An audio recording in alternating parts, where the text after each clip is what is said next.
बिस्मिल्लाहिर्रहमानिर्रहीम। मुहतरम नाजरीन, Eden garden times, अस्सलामु अलैकुम रहमतुल्लाहि व बरकातुहू। आज हम आपके लिए एक डॉक्यूमेंट्री पेश करने जा रहे हैं और इसका नाम है नवाज शरीफ सियासत में दाखिले से बेदखली तक, या फिर नवाज शरीफ की सियासत में एंट्री और एग्जिट। उम्मीद है कि आपको ये वीडियो पसंद आएगी। वीडियो में आगे बढ़ने से पहले आपसे गुजारिश है कि हमारे चैनल को सब्सक्राइब करें और बेल आइकन के बटन को दबा दें ताकि आपको नई आने वाली वीडियोस बर वक्त मिल सकें। रिस्पेक्टेड व्यूअर्स, मियां मोहम्मद नवाज शरीफ का सियासत में दाखिला हादसाती और गैर मतवक्को था, लेकिन सियासत से उनकी बेदखली पिछले चंद माह से मतवक्को थी, जिस तरह से कि सुप्रीम कोर्ट ने उनको हमेशा के लिए नाअहल कर दिया। उनकी नाअहली न सिर्फ उनकी ज़ात के लिए बड़ा दचका है, बल्कि उनके ख़ानदान और उनकी पार्टी के लिए बेहद सदमे का बायस है। आइए हम एक तायराना नज़र डालते हैं उनके सियासी सफ़र पर, यानी सियासत में दाखिले से बेदखली तक। मियां मोहम्मद नवाज शरीफ का ख़ानदान एक गैर सियासी पस मंज़र रखता था। जब जनरल जिलानी ने जनरल ज़ियाउल हक के ज़रिए मरहूम मियां मोहम्मद शरीफ को सियासत में आने की दावत दी तो उन्होंने पहले तो यकसर इस पेशकश को मुस्तरद कर दिया, लेकिन जब दूसरी तरफ से इसरार जारी रहा तो उन्होंने इस बात पर रजामंदी ज़ाहिर की कि वो खुद तो सियासत में नहीं आएंगे, लेकिन अपने दो बेटों मियां मोहम्मद नवाज शरीफ और मियां मोहम्मद शहबाज शरीफ को कौमी सियासत में शामिल करेंगे। उस वक़्त की मिलिट्री एस्टैब्लिशमेंट और ज़ियाउल हक का इस तहरीक के पीछे जो मकसद था वो बड़ा सादा और वाज़ेह था, और वो मकसद था पाकिस्तान पीपल्स पार्टी और भुट्टो की सियासत का मुकाबला करना। वो चाहते थे कि उन्हें पंजाब से कोई कदावर और देवमालाई शख्सियत मिल जाए जो भुट्टो के जादू का मुकाबला कर सके, वो जादू जो सिंध के मुकाबले में पंजाब में ज़्यादा सर चढ़ कर बोलता था। नवाज शरीफ के करीबी मुआवनीन में से एक बतलाते हैं कि शरीफ बरादरान कौमी सियासत में कैसे दाखिल हुए और मरहूम मियां मोहम्मद शरीफ ने इस तजवीज़ को क्यों माना। वो बताते हैं कि मियां मोहम्मद शरीफ एक गैर सियासी कारोबारी शख्सियत थे, लेकिन जब जुल्फ़िकार अली भुट्टो ने उनकी सनतों को कौमियाने का हुक्म दिया तो वो कारोबारी तौर पर तबाह हाल हो गए। अपने कारोबारी नुकसान पर मियां मोहम्मद शरीफ एंटी भुट्टो हो गए। इसी दौरान जनरल जिलानी ने उन्हें कायल किया कि जल्द उनकी फैक्ट्रियां बहाल कर दी जाएंगी और अगर वो सियासत में आते हैं तो उनका कारोबार भी महफूज हो जाएगा। मियां शरीफ अपनी पूरी तवज्जो अपने कारोबार पर मरकूज रखना चाहते थे, लेकिन सियासी दबाव और जनरल जिलानी के बार बार के इसरार के बाद उन्होंने अपने बेटों को उस वक्त के मार्शल्ला हुकाम से तावन करने को कहा। इस तरह से शरीफ बरादरान 1970 के अवाइल में सियासत में उतार दिए गए और इन दोनों की सियासी तरबियत शुरू कर दी गई। वो दो शख्सियात जिन्होंने 1980 और 1990 के दौरान शरीफ बरादरान और खसूसन मियां मोहम्मद नवाज शरीफ की सियासी नशोनुमा में अहम किरदार अदा किया, वो साबका ISI chief general retired Hamid गुल और साबका सेक्रेटरी इत्तलाआत और अमेरिका में पाकिस्तान के सफीर जनाब हुसैन हकानी थे। 1985 के गैर जमाती इंतखाबात के बाद जनरल ज़ियाउल हक और उनके मुआवनीन मुल्क की सबसे बड़ी सियासी पार्टी पाकिस्तान पीपल्स पार्टी को सियासत से बाहर रखने में कामयाब रहे। अब उन्होंने बतौर किंग्स पार्टी पाकिस्तान मुस्लिम लीग बनाने का फैसला किया।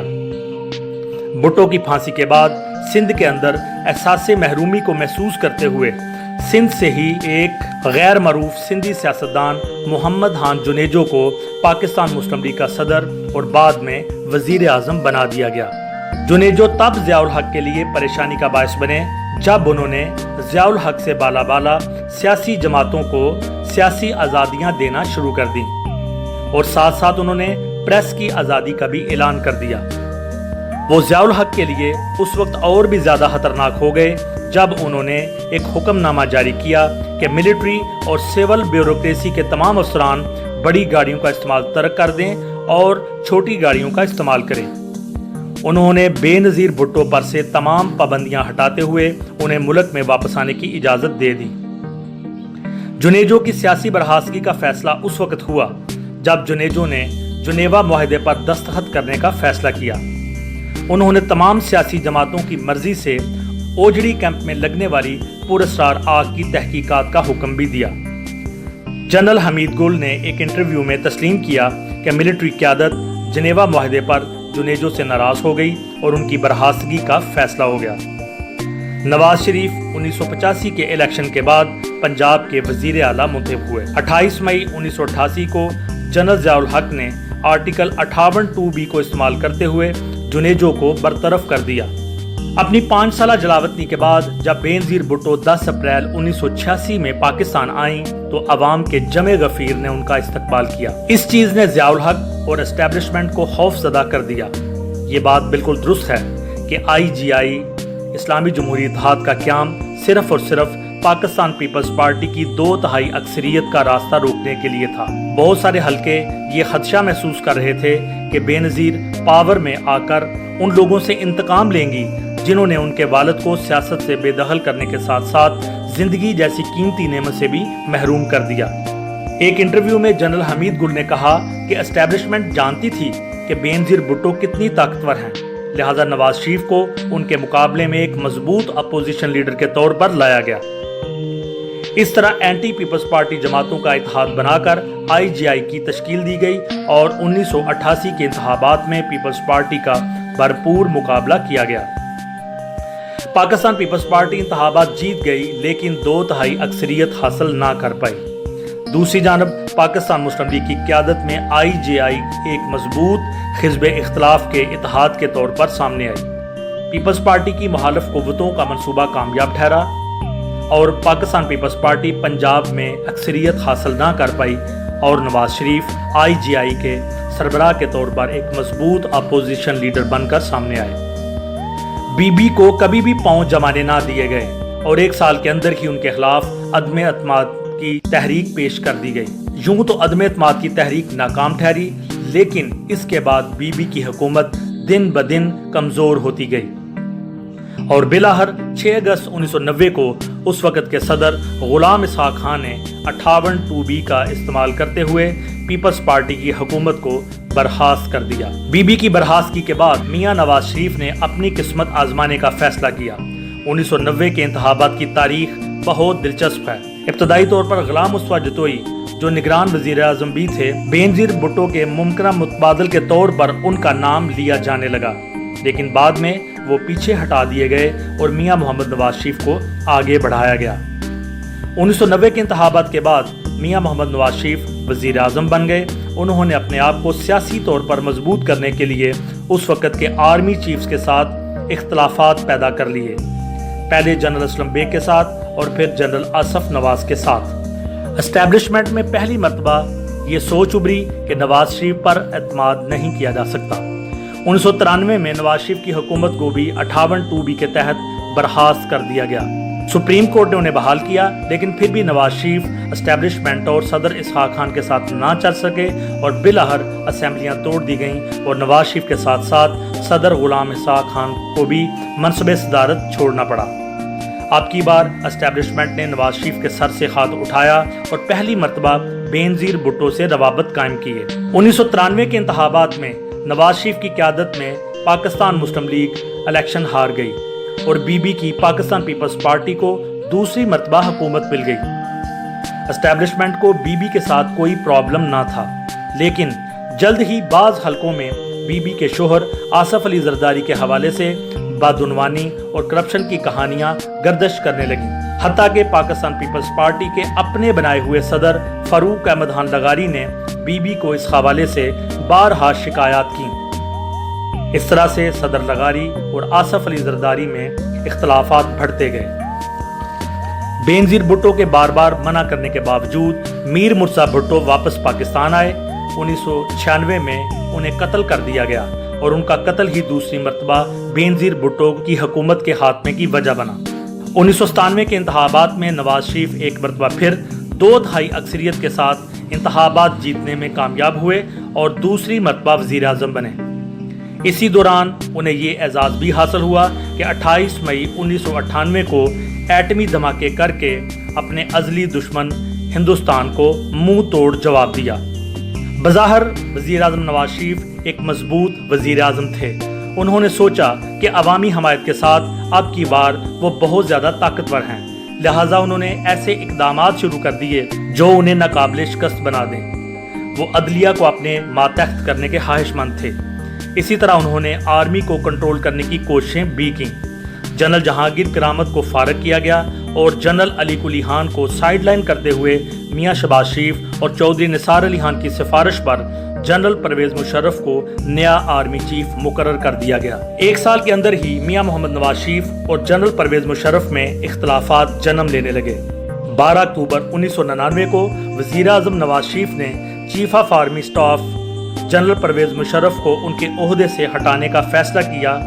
اس وقت آرمی چیف کولمبو کے دورے پر تھے۔ اسی دوران مشرف بھی اپنے فوجی جرنیلوں جنرل محمود، جنرل عزیز وغیرہ کو ہدایت دے چکے تھے کہ اگر نواز شریف کوئی ایسا اقدام اٹھائیں تو ان کی حکومت کا تختہ الٹ دیا جائے۔ آرمی آپریشن کامیاب ٹھہرا، نواز شریف کو برطرف کر دیا گیا اور ہو سکتا ہے کہ ان کی قسمت کا فیصلہ بھی ذوالفقار علی بھٹو جیسا ہوتا، لیکن سعودی حکمرانوں کی مداخلت کے باعث انہیں 10 سال کے لیے جلا وطن کر دیا گیا۔ میاں محمد نواز شریف نے پہلی مرتبہ محسوس کیا کہ یہی وہ وقت ہے کہ اپنی سیاسی غلطیوں کو تسلیم کیا جائے اور اپنی بدترین سیاسی حریف بینظیر بھٹو سے سیاسی مفاہمت کا آغاز کیا جائے۔ اس بینظیر بھٹو سے جو خود بھی پولیٹیکل اور نان پولیٹیکل ایکٹرز کے مصائب کا شکار تھیں۔ دونوں سیاسی حریفوں نے ایک دوسرے سے ملاقات کرنے کا فیصلہ کیا۔ 2006 میں دونوں نے مشہور زمانہ میثاق جمہوریت، جسے چارٹر آف ڈیموکریسی بھی کہتے ہیں، پر دستخط کیے۔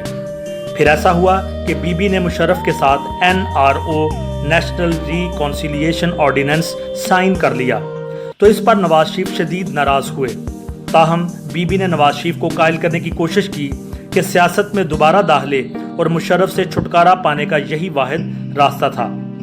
دونوں واپس پاکستان آئے، لیکن 27 دسمبر 2007 میں بی بی کو لیاقت باغ راولپنڈی کے انتخابی جلسے میں بے دردی سے شہید کر دیا گیا، لہذا چارٹر آف ڈیموکریسی پر عمل کرنے کی نوبت ہی نہ آئی۔ نواز شریف اور بینظیر دونوں پر بدعنوانی کے سخت الزامات لگتے رہے اور دونوں کی حکومتیں 2 بار ختم کی گئیں، لیکن کسی عدالت میں ان پر لگے الزامات ثابت نہ ہو سکے۔ بی بی کی وفات کے بعد پاکستان پیپلز پارٹی اور پاکستان مسلم لیگ نواز دونوں نے اپنی حکومتوں کی 5 سالہ مدت پوری کی۔ 2013 میں پاکستان مسلم لیگ نواز سادہ اکثریت کے ساتھ مرکز میں اور 2/3 اکثریت کے ساتھ پنجاب میں حکومت بنانے میں کامیاب رہی۔ اس کے پاس وقت بھی تھا اور طاقت بھی کہ یہ اپنے آپ کو مضبوط کرتی، لیکن پی ٹی آئی، پاکستان عوامی تحریک کے دھرنوں کے باعث اور بالآخر مشہور زمانہ پاناما لیکس نے پاکستان مسلم لیگ نواز کی حکومت کو دن بدن کمزور کرنا شروع کر دیا۔ اس دفعہ بھی نواز شریف اپنی وزارت عظمیٰ کے 5 سال پورے نہ کر پائے اور عدالت نے انہیں نااہل قرار دیا، اور اب نیب عدالت نے میاں محمد نواز شریف کو ایون فیلڈ ریفرنس میں 10 سال قید کی سزا سنائی ہے۔ ان کے ساتھ ان کی بیٹی مریم نواز شریف کو 7 سال اور داماد کیپٹن ریٹائرڈ محمد صفدر کو 1 سال قید کی سزا سنائی گئی ہے۔ بظاہر ایسا لگتا ہے کہ نواز شریف کا سیاسی کیریئر ختم ہونے کے ساتھ ساتھ ان کی موروثی سیاست کو بھی ختم کر دیا گیا ہے۔ پاکستان مسلم لیگ نواز کے سپورٹرز، ووٹرز اور میاں نواز شریف کے چاہنے والے عدالت کے اس فیصلے کو ماننے پر تیار نہیں۔ ووٹ کو عزت دو، ووٹ کو عزت دو، ووٹ کو عزت دو، ووٹ کو عزت دو۔ اب میاں محمد نواز شریف کی آخری امید صرف ووٹر ہے۔ اگر ووٹر 25 جولائی کو شیر کو بھاری اکثریت دلاتا ہے تو نواز شریف کی سیاست کے تنے مردہ میں پھر سے جان پڑ سکتی ہے، اور اگر پاکستان مسلم لیگ نواز ان انتخابات میں کامیاب نہیں ہو پاتی تو پھر شاید یہ نواز شریف کی سیاست کا ہمیشہ کے لیے خاتمہ ہوگا۔ ووٹ کو عزت دو، ووٹ کو عزت دو، ووٹ کو عزت دو۔